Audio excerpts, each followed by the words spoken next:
in your own time, Chris. Introduce yourself. Where are we? Who you are? A bit of background for us. Thanks. Yeah, I'm Chris Gill, farm manager at Caledon Estate, County Tyrone, Northern Ireland. Today we are in a stubble field that we plan to sow cover crop out into. We're going to sow a hybrid kale red start with a 9-leg grubber with a seed broadcaster mounted on top in a one-pass type system.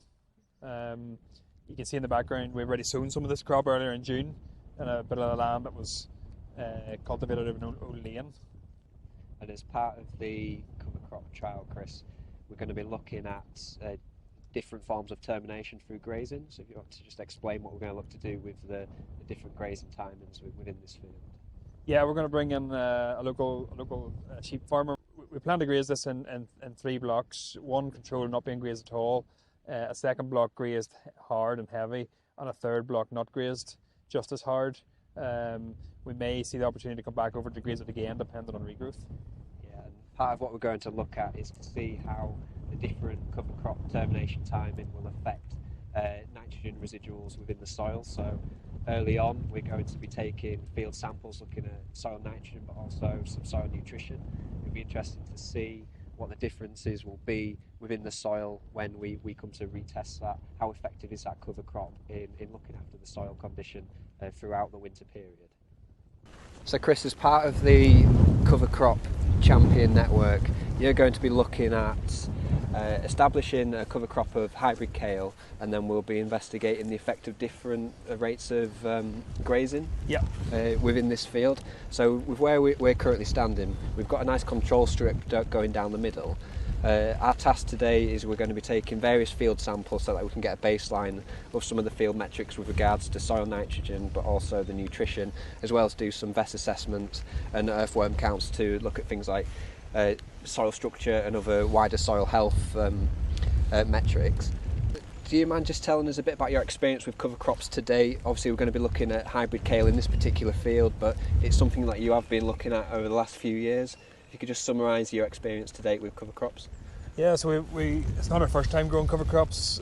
We've grown a few different cover crops over the last few years, generally trying to get a cover crop sown after maize, forage maize harvesting, just to hold the soil structure together over the winter. A lot of our ground is quite steep and hilly, and we do see water runoff and soil runoff if we don't get a cover crop planted. So prior crops have been mustard and phacelia. And in terms of your use of cover crops, not many of your neighbours are quite into cover crops just yet.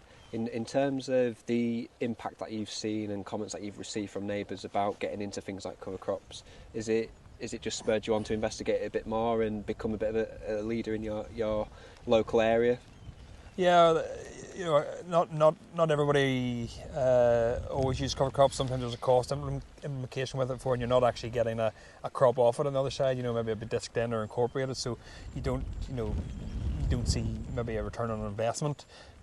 We do see a return on soil structure and getting into land earlier in the spring, and I know one of our contractors we work with closely on the arable side has used cover crops on some of the other farms he works on his own and has seen good results. So it definitely works. You just sometimes can't quantify a value. Yeah, and do you feel there's a place for cover crops in both livestock and arable rotations? Yeah, well, and I suppose this is a prime example of this. You know, we're an arable farm here, but we're growing a cover crop, which is going to suit sheep grazing. So we're working hand in hand, and we'll also get some residual nitrogen maybe from the manure of the sheep as they graze. So all around useful to the ground.